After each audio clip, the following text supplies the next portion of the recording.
Hi there, and welcome to Axel Bank Reports History and Today. Conversations with America's top nonfiction authors and why their books matter right now. I'm Evan Axelbank, and today we're going to speak with Octavia Bundles, the author of On Her Own Ground, The Life and Times of Madam C.J. Walker. The book is now the basis for a series on Netflix called Self-Made, starring Octavia Spencer. Ms. Bundles is also the chair of the National Archives Foundation and is a former TV news producer. Thanks so much for being here, Octavia. Oh, my pleasure. Before we start our interview, I do want to invite listeners to our Patreon page to ask for your support in keeping the show going. Go to patreon.com/AxelBankHistory. We're going to donate part of your contributions to a charity for children's literacy. So who doesn't love their own grandmother? I certainly do. Who doesn't think that their own grandmother deserves to have a book written about her? I know that I do, but Octavia Bundles' great-great-grandmother is Madam C.J. Walker. In 2001, Octavia cemented her grandmother's amazing legacy by writing On Her Own Ground. Madam C.J. Walker is the first American woman to be a self-made millionaire. She was born in 1867 in Louisiana and died at 51 in 1919. So first of all, what does it say about how history is recorded that no one had written a book about her until you did? Well, I think that history, the story that we learned in school is essentially about wars and, strong men and women and people of color were basically left out of the history books. At least when I was growing up, things have gotten much better. But her story was definitely not told in my history class in the public school, wonderful public school that I went to in Indianapolis, Indiana. But I think things really began to change. In the 60s, the women's movement, African Americans, Black history, Black studies, civil rights movement, and there were departments at colleges for women's studies, for African American history, and scholars really began to delve more deeply into the details of what is really an American story. And now we have a fuller picture of our American history. What does it say about how American society is built that we were able to determine who the first female millionaire is? Because if you were to look for the group of men, you'd have thousands of contenders probably because, their finances are generally more recorded and there were many more opportunities, of course, afforded to them. So I guess I'm answering my own question, but what did it say to you about how society is built that we could figure out who the first female millionaire was? Well, as a journalist and as a person who loves history, I'm always I'm sort of tiptoe around that first self-made woman millionaire. I mean, I think that's what the Guinness Book of World Records says. And so who am I to argue with them? But I think it's really hard to have recorded that. But what we do know for sure is that when Madam Walker died in 1919, her estate and the value of her business were worth $1 million. And we know that there were other women who were married to men who were millionaires and billionaires and who were the children and who inherited their money. But she seems to be the person who we can definitely record the value of her estate at the time of her death. All right, so let's get into Madam C.J. Walker. You dedicate this book to your mother, who you said knew that this was your story to tell. So what did you hear growing up about your great-great-grandmother, Madam C.J. Walker? The silverware that we used every day had Madam C.J. Walker's monogram on it, and the china that we used on special occasions had belonged to Madam Walker. So I began to have some sense of there was somebody who had some money. My mother was vice president of the Madam C.J. Walker Manufacturing Company when I was born in the 50s, and she went to work there every day. So the company had long since been a major company, but it still existed, and I knew that my mother was a businesswoman. And really my first sort of foray into the Walker women, Madam Walker and her daughter Octavia Walker, was in the bedroom of my grandmother, her apartment. She had died in 1945. My grandfather was still living in the apartment. And as a toddler, I often went into that bedroom as my mother and my grandfather talked in the living room and opened up the dresser drawer. And inside that dresser drawer was a beautiful ostrich feather fan and these miniature mummy charms that I later learned Octavia Walker had gotten on a trip to Cairo, and mother of pearl opera glasses. So I was starting to discover who these women were. I didn't really fully understand until much later the magnitude of their lives. Was there a moment that you said, I've got to do a book? Or was this a lifelong sort of evolution in your thinking that you sort of realized over time that this was a story that needed to be told? To tell you the truth, I was as far away as possible from this. My parents both worked in the hair care industry. My mother is at the Walker Company. My dad was president, actually, of another Black hair care company that was the more successful of the two during the 60s when I was a young adult. But I was interested in writing. I was interested in journalism, and my parents encouraged me to follow my own dreams. There was no pressure to go into, what essentially was the family business. And so I was not trying in any way to focus on Madam Walker. But when I was a student at Columbia in the journalism school and graduate school, my advisor, Phyllis Garland, the only Black woman on the faculty, recognized my unusually spelled name, Alelia, A''Lelia. I think any other professor would have said, oh, that's interesting, or that's weird. But Phil said, do you have any connection to Madam Walker and Alelia Walker? And I think she knew the answer, but I wasn't talking about it. And I said, well, yeah, that's my family. And she said, that's what you're going to write your master's paper about. So that's really the fall of 1975. That really started me on the journey. Take us back. Otherwise, I don't know that it would have been many, many years later if I had made that decision.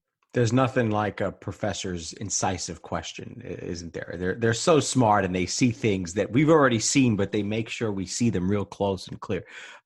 Take us back to 1867. You say Sarah Breedlove, that was Madam C.J. Walker's name back then.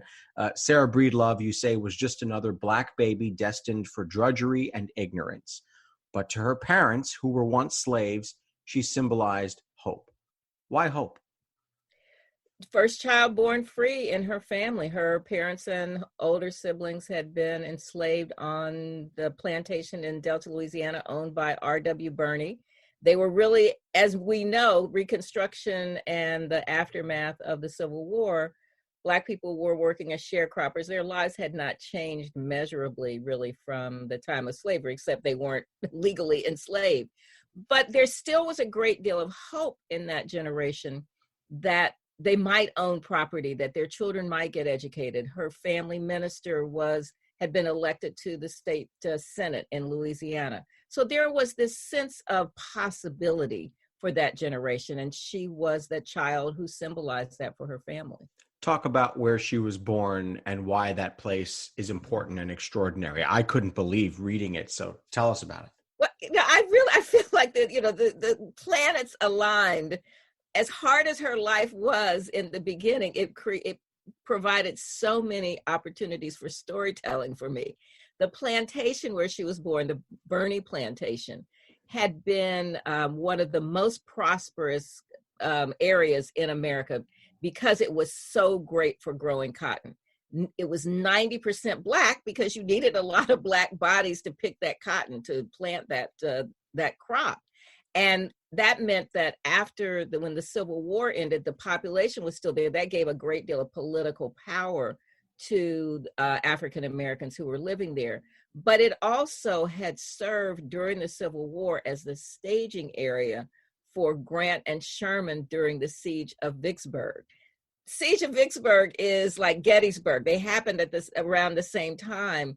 And it was one of those decisive battles, which means in the National Archives now, there are thousands of pages of records about what was going on in that plantation during the war and right after.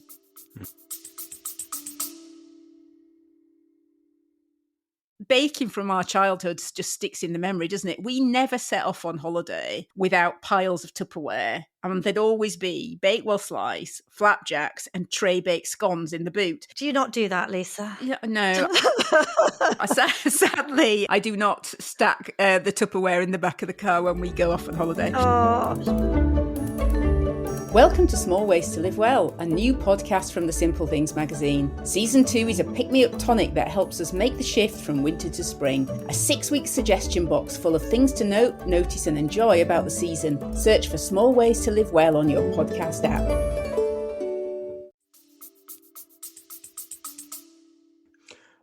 Her childhood very much tracks with Reconstruction and the violence that it brought. And I argue throughout many of my podcasts and my conversations with people that Reconstruction is just the critical moment and critical point in the second half of American history. If the Civil War is the sort of dividing line. So what do we know about how her family dealt with the white violence of those years and the terrorism that they faced?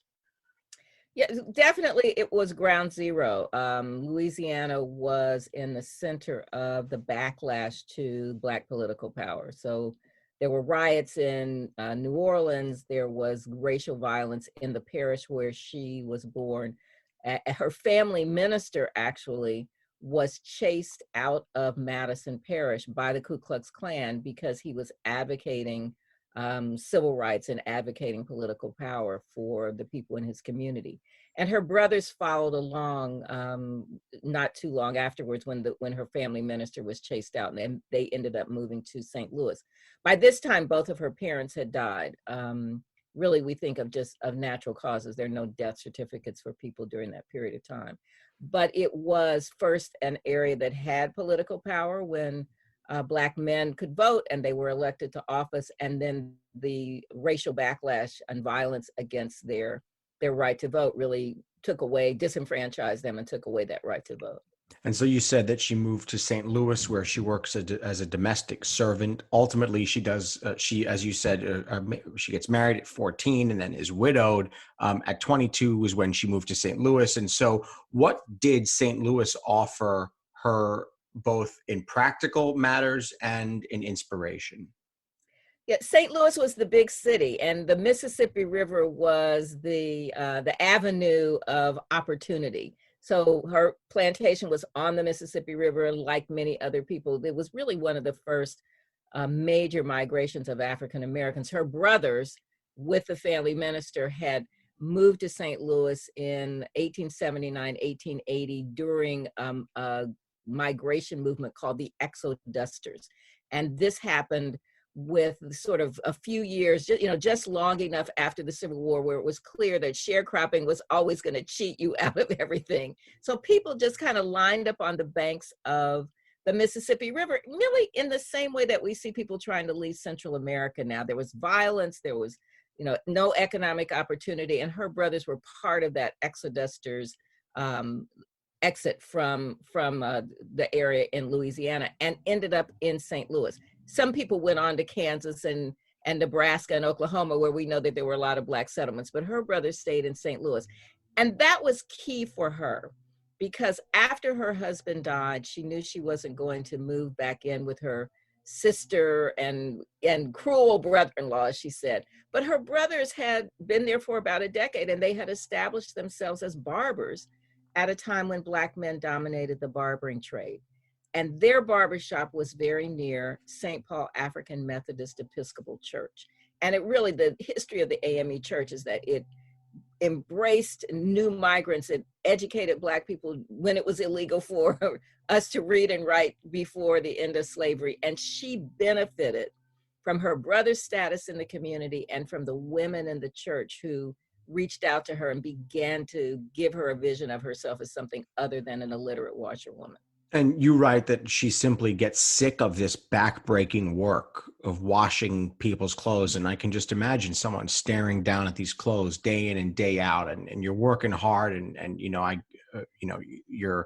it's not the way it is now where there's a washing machine, you pull stuff out and you fold it and that's it. It's real backbreaking work. So what and when does her personality start to show that she is destined for more, for greatness?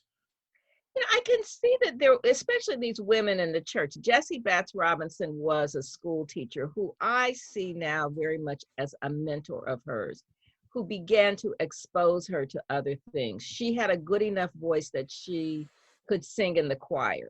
She was a member of the Missionary Society. She wasn't in a leadership role, but she observed these more middle-class women and began to model herself. There was an organization called the National Association of Colored Women, and with women who had studied in Paris, who'd gone to Oberlin, who were in the leadership roles, who were really suffragists in many ways.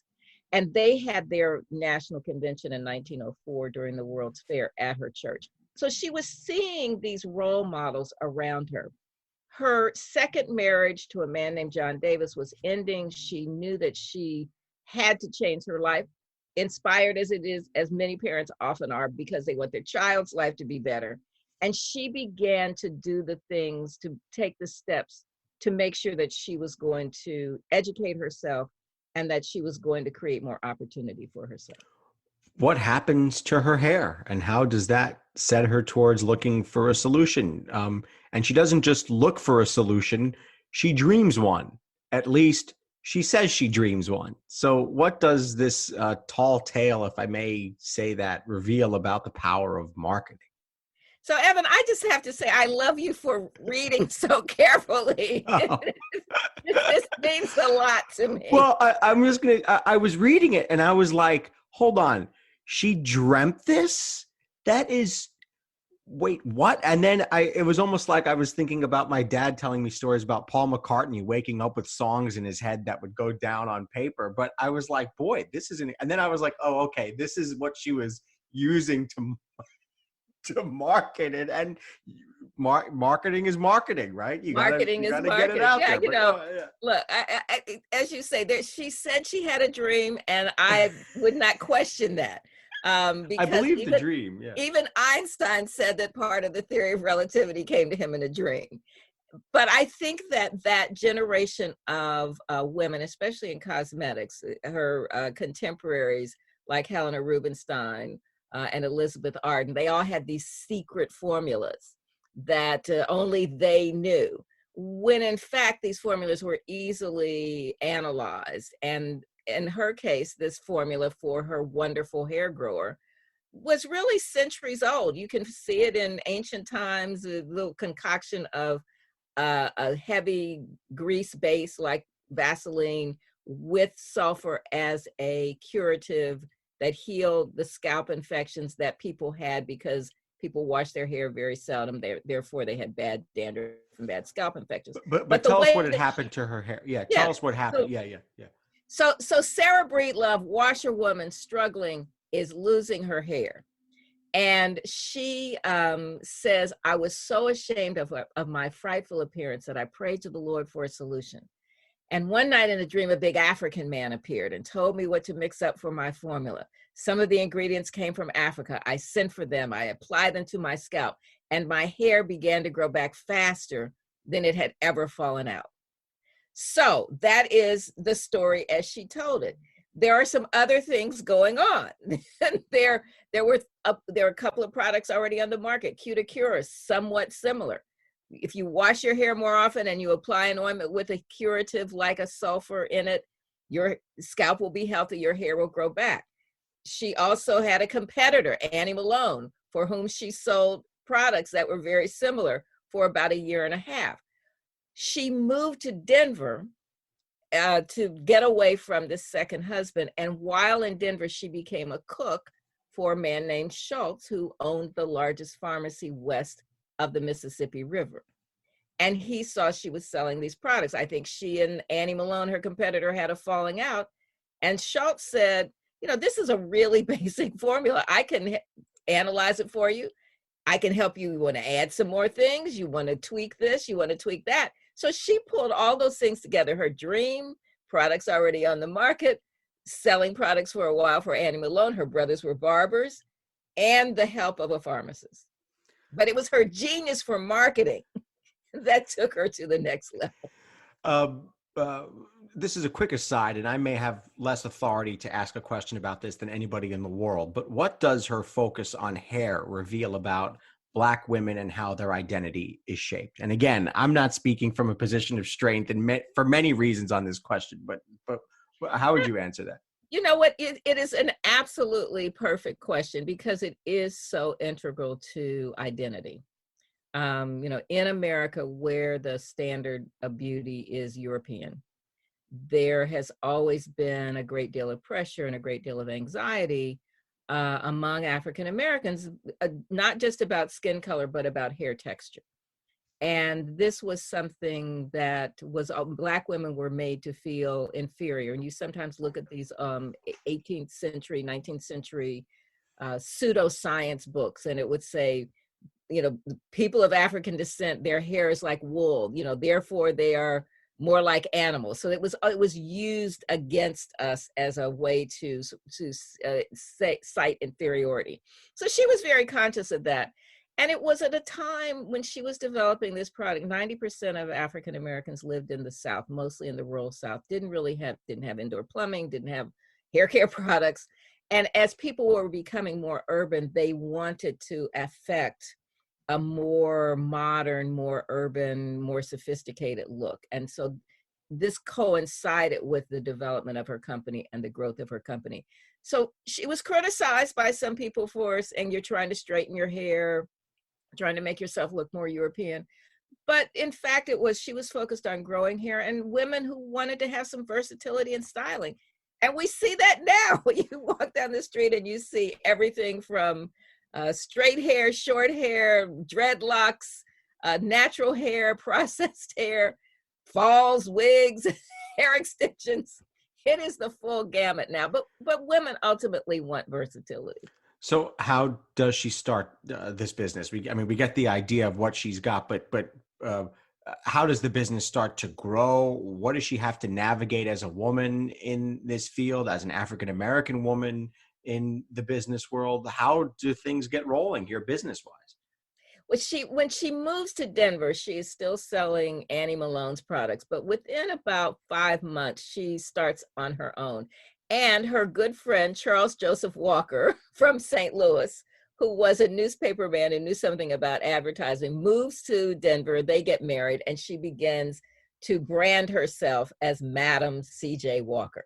To a bit of an affectation, it's a little French, and France is cosmetics and fashion. So now she is doing hair in her home. Women bring a towel, and she washes their hair. She demonstrates the products. Then she and her husband start to travel through these small towns in Colorado, because where, even though there were very few Black people in Colorado, Black people were everywhere, and so she knew she had a customer base, but it was a really tiny customer base. So then they started traveling throughout the southern and eastern United States, settling briefly in Pittsburgh and then ultimately in Indianapolis. But her recruitment model for me is interesting. She had watched these middle-class women of the National Association of Colored Women, in the Missionary Society, in the fraternal organizations, and she saw how to organize women. And she realized, I think, pretty quickly that her hair care products, people needed that, but they needed motivation, they needed education, they needed economic independence. So as she recruited people, she'd go to a town, take out an ad in the newspaper, which just kind of blows my mind. Yeah. In 1906, to find ads in a paper. And she gives a lecture to maybe the church, to the full house, about Black people in progress and education. And then she pulls aside a group of maybe 10 to 12 women in the church basement, and she demonstrates her products. And she had a great knack for identifying talent and leadership. She'd say, who was the woman who other people asked questions of, who had some charisma, who seemed to, who did others gravitate towards? And that's who she would make her lead agent. And then she'd move on to the next town. So that was her model of recruitment. You write at one point, she's making over $10,000 a year, which is apparently, I didn't do the math, but I'm sure your number is right, 800 grand today. That's big money. Does she start to realize that she is hitting it big? I mean, does it start to be like, whoa, like I've got an empire under me? What is she kind of going through, what's going through her head as this business is growing and growing? She really does have this sense of empowerment. She knows that she's making a difference, and she can see it in the women, how her crowds are getting bigger. And by the time she and her husband, CJ, moved to Indianapolis, she has used some of those connections with the fraternal organizations and with the AME church to start to have some leadership roles. And she knows she has excess money. She says, I benefited from other people helping me.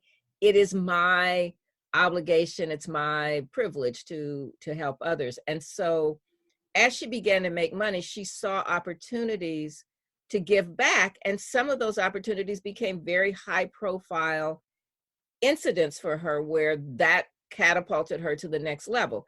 One being this gift to the YMCA, the Black YMCA in Indianapolis. She also starts to run in very, very well-known circles of very well-known people: Booker T. Washington, Mary McLeod Bethune, W.E.B. Du Bois.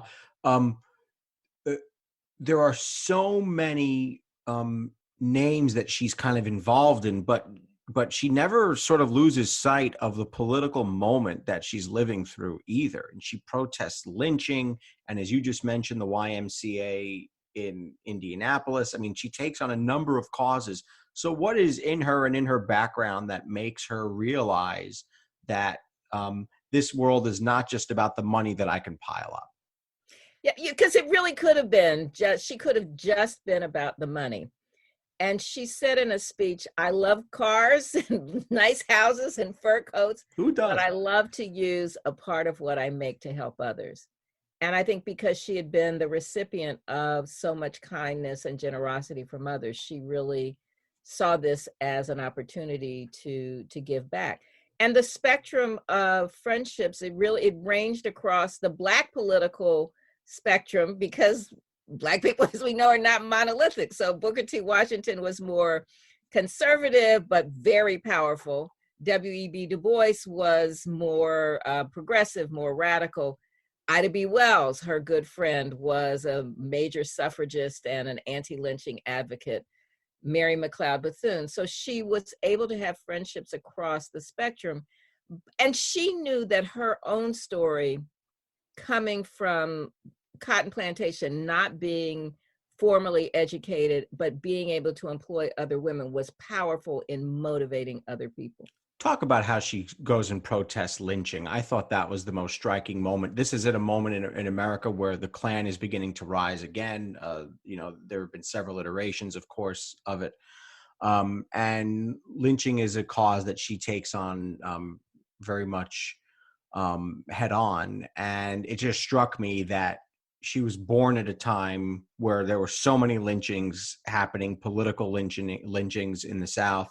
And here she is as a grown, accomplished woman going out and taking on the second strand and the second wave of lynchings. Well, this is one of those questions where I just wish I could sit down with her and say, what was it that made this such an important cause for you?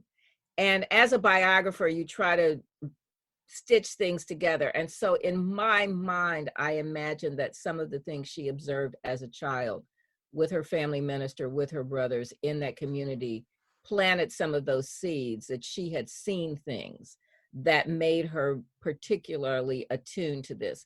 But it really was the Black Lives Matter issue of the times. And as she began to make more money, in many ways, she became much more politically active. Part of the reason she moved from Indianapolis, where her company was based, to Harlem is that she wanted to be in the thick of things with the NAACP and with the more political organizations. So she saw the harm that it was doing to the community and was very close to Ida B. Wells Barnett, Mary Burnett Talbot, who were two women in leadership roles in the NAACP and the women's movement. And she knew they needed her support.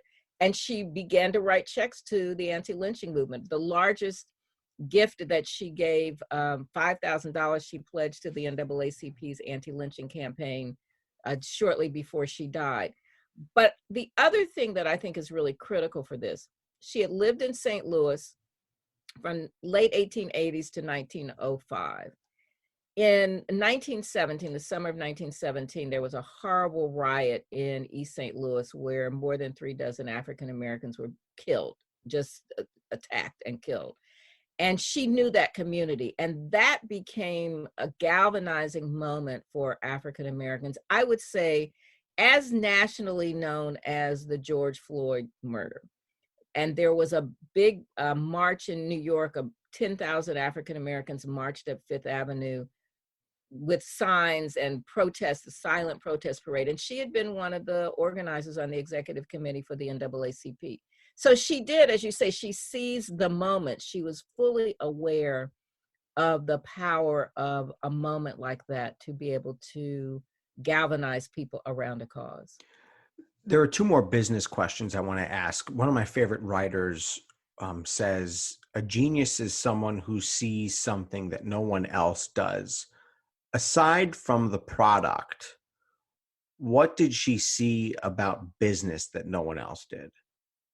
I love you asking that question, because sometimes people say, well, how did she do this? And I really do sometimes just default to she was a genius. Okay. So Right. that, I'm asking you to go one step further, right. Right. Because there's certain things you're like, how in the world did this person who had been uneducated on a plantation, who had been abused, all of those things, how in the world did she get past that? And so there has to be the seed of genius. But what she saw was her own personal transformation, her self-transformation. And it was something as simple as her hair. And she felt better about herself because her hair grew back and she didn't feel ashamed of the way she looked. But she then translated that into what could happen for other women and what that might do for other women. And she saw, yes, there's a hair care product that I have, and it actually works. And she showed her before and after pictures, but she could tell in the way that the lives of her agents were transformed, that there was a power there. And it was the power that she had seen with the women organizing with the National Association of Colored Women. These women want a hair care product. They want to look great, but they need education. And they need economic empowerment and financial literacy, because otherwise the only jobs they can get are sharecroppers and maids and laundresses. So it wasn't about just selling your hair will look good for a minute or two or for however long, a week or a month. This was about instilling a lifelong feeling of worth that she was selling. Absolutely. I mean, when she took out some of her earliest ads do have this before and after picture, where the center picture, her hair is very short, and then on either side you see this sort of full bushy mane of hair. But in the text of the ad, there are testimonial letters that are not unlike a Jenny Craig commercial. And this is 1910. But there were letters both from women who used her product and who sold her product. So a woman who used her product wrote to her and she said, before I started using Madam Walker's wonderful hair grower, my hair was 1/8 of an inch long. And now it's down my back and I've been able to throw my wig away. But just as important were the letters from her sales agents. And one woman wrote to her and said, you have made it possible for a Black woman to make more money in a day selling your products than she could in a month working in somebody's kitchen. That was the power. How did her business methods influence the rest of the cosmetic industry that we still see today? I guess you got a little bit towards it with the Jenny Craig there, but tell us about how the rest of the cosmetic industry was sort of built on what she created and her ideas. So 2 years before Mary Kay was born, Madam Walker had her first convention of her sales agents, and she really was creating a community, an army of women who were leaders. And some leadership coaches would still use this same idea of empowering your people, in providing benefits for them, in making them feel that they're a part of a community, and encouraging leadership. And I think that leadership and activism is what certainly lived in the legacy of Madam Walker. When she had this convention in 1917, she infused it not just with sell a lot of products. She gave prizes to the women who sold the most products, but also to the women who contributed the most to charity. So she's social responsibility capitalism during that period of time. And those seeds that were planted with the women being politically active, they sent a telegram to President Woodrow Wilson at the end of the convention to ask him to support legislation to make lynching a federal crime. One of my good friends, Tiffany Gill, who's a professor at Rutgers, has done a lot of research on women in the civil rights movement. And she carries that thread of political activism among beauticians up through the civil rights movement, and says the beauticians helped to pay for the buses that took people to the March on Washington in 1963. Now that is fascinating. That's good stuff right there. She dies at 51. You speculate in the book there might have been some hypertension, I guess, hard to know, but she leaves behind not only all the things we've been talking about, but a giant mansion in Westchester near John D. Rockefeller. So what was it like for you to, I guess, I assume, walk that property and see it and, take in this lasting physical structure that had been left behind? So I'm really glad that it's still standing. It's a National Historic Landmark and a National Trust for Historic Preservation national treasure. So it is wonderful that it's there. But it was not in my family when I was growing up. The first time I visited, I happened to have been at a conference at the Tarrytown Conference Center and just walked up and knocked on the door. A couple of friends walked over there with me, and it was still at that point owned by the Companions of the Forest, a women's benevolent organization. It was kind of a retirement home. And then later it was sold to a man named Ingo Appel, and then to Harold Doley, an African-American investment banker. And it's now owned by a foundation that was created by Richelieu Dennis and his family. Rich was the founding CEO of Sundial Brands, the company that actually makes an MCJW Madam Walker line. But Rich is sold the company to Unilever, and his foundation purchased the house, and it's now being spruced up to become a gathering place for women of color entrepreneurs who are part of an investment fund called New Voices Fund that he created. That's got to be moving for you and important for you to see that kept alive. It's a magical house. The first time it really came back alive was when the Doleys moved in, and they had a big concert with the Westchester Philharmonic, and the food was going through the house and the music was playing, and I thought, this is what it was meant to be. This is what Madam Walker had really intended for it to be, a gathering place and a center of culture and politics.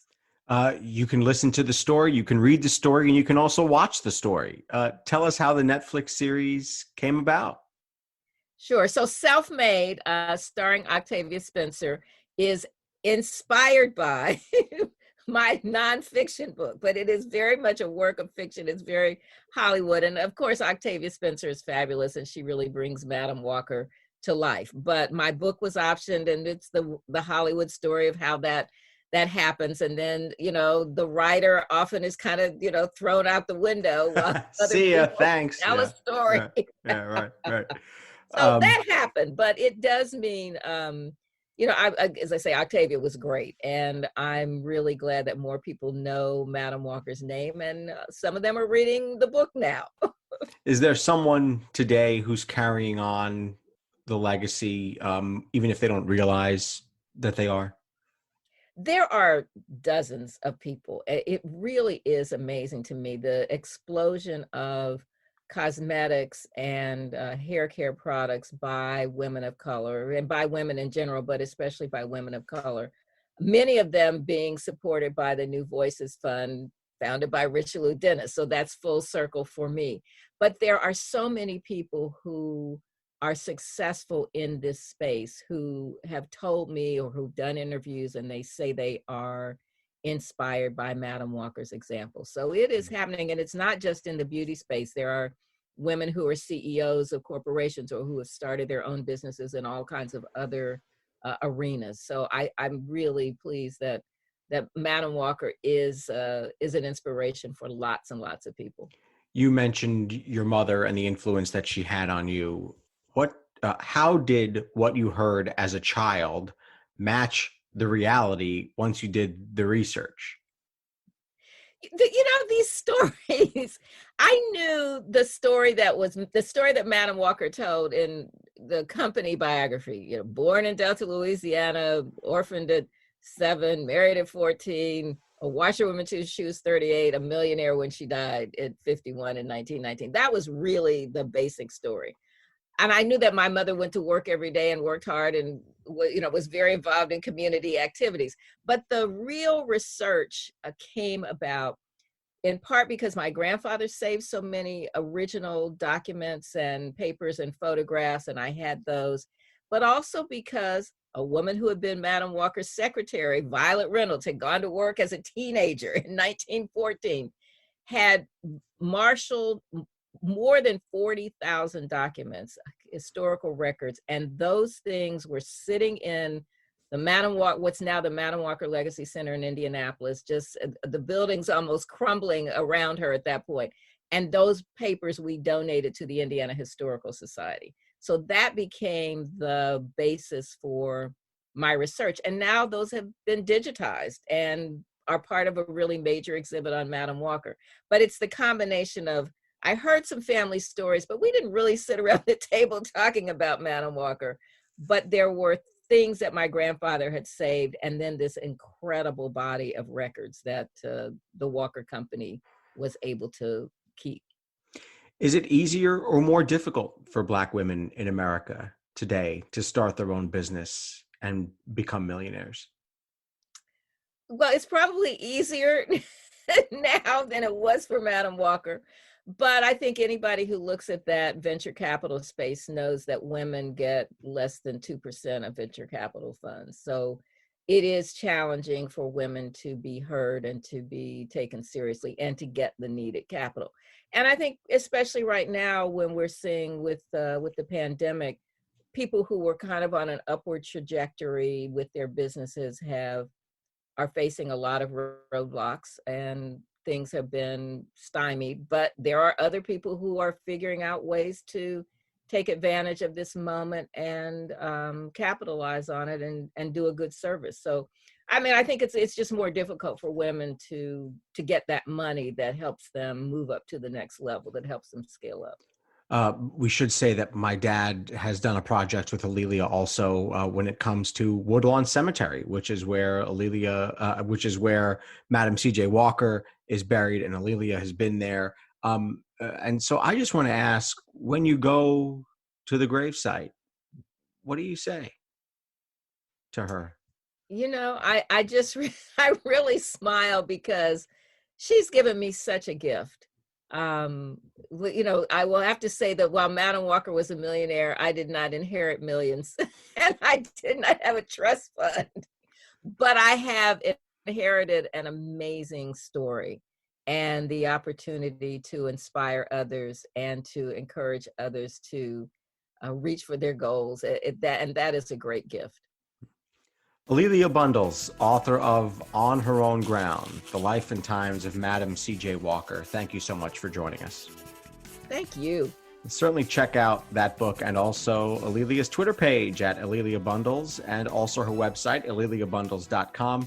I do want to invite listeners to our Patreon page to ask for your support in keeping the show going. Go to patreon.com/AxelBankHistory. We're going to donate part of your contributions to a charity for children's literacy. Thank you for listening to Axel Bank Reports History and Today, conversations with America's top nonfiction authors and why their books matter right now.